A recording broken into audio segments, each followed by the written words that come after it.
Welcome back to America Decides. Thanks for staying with us. A House task force investigating the assassination attempt on former President Trump is vowing to restore Americans' confidence in the overall safety of elected officials. Members of the bipartisan group visited the site where the shooting took place. That was in Butler, Pennsylvania.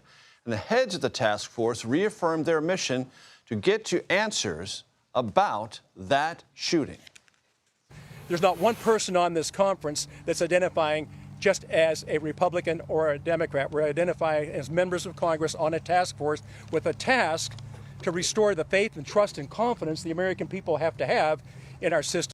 That you don't have to be a Democrat or a Republican or an unaffiliated to say that there's no room for political violence in America. Scott MacFarlane joins us from the White House. Scott, what is the takeaway from today's visit to Butler, Pennsylvania, or is there one? Yeah, a few of the top lines here, Major, is how far and wide this congressional investigation has gotten already. They've been briefed by the FBI. They've talked with the Secret Service. They've interviewed local police, state police that were part of the response. And they now have sights set on interviewing rally-goers, people who attended that event. And they have talked about possibly issuing subpoenas, a power which Congress has given them, as they continue this investigation. Now, there are several investigations, Major, into July 13th. The Secret Service has its own internal review. The FBI is lead in the probe. But Congress set up this task force, which has two distinctive characteristics. First of all, it must release publicly some amount of its findings, some final report, and has to do so by the end of the year, before this Congress ends. And typically, Congress is, to put it charitably, Major, an imperfect vehicle for investigations because they often have partisan stripes to them. But this one has so far been different.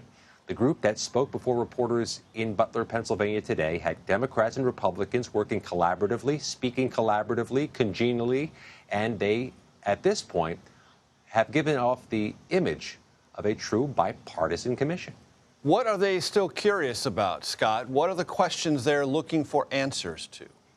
Well, some of this is the same baseline question we all have, the FBI and Secret Service have. How can something so significant go wrong in such a high-profile place? Why was the higher ground not accounted for? Why was that building's roof left exposed and vulnerable? They have the same questions about Secret Service protocols, whether they should have used the drone, talked better to local police. But Congress, of course, has a different role. Congress is in charge of funding Secret Service, of authorizing Secret Service missions. They may be looking into what type of resources need to be available in the future. Congress would be the ones to make it available, and also potentially, Major, to authorize changes to Secret Service missions. They do control the purse strings, which makes their investigation uniquely important. As you well remember, Scott, in the immediate aftermath, there was some conversation about whether there had been requests from the Trump campaign for additional Secret Service resources, whether those got all the way up to the chain of command. Were they affirmed? Were they denied? The Secret Service issued a couple of conflicting statements about that. Is the committee, the bipartisan committee, looking into this? Is that at the upper level of their areas of curiosity still? We know members of Congress are interested in that, and it brings up an interesting issue, and one thing that has sprouted from this committee that maybe some people didn't expect. Louisiana Republican Clay Higgins, a deep devotee of Donald Trump's, is a member of this panel and issued his own unilateral standalone report of findings last week, which questioned the FBI and somehow the FBI has handled its role. Other members of the task force would not comment on Mr. Higgins' report when we asked them, and Mr. Higgins was among the very few who was not at that microphone today. So let's see what questions all of the task force has versus what questions some of the task force has, and how long they can remain, at least relatively speaking, politically cohesive.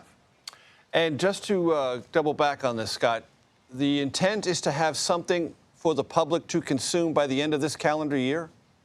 That's right. These special committees set up by the Congress have to finish their work before the Congress ends, which, of course, is January 2nd, January 3rd, 2025. So their final report would have to be issued before then. If you recall, the House January 6th Select Committee issued its final report with just hours remaining in that Congress at the very start of 2023.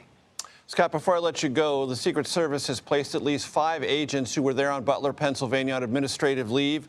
Is that of concern to this committee? Was it something discussed today?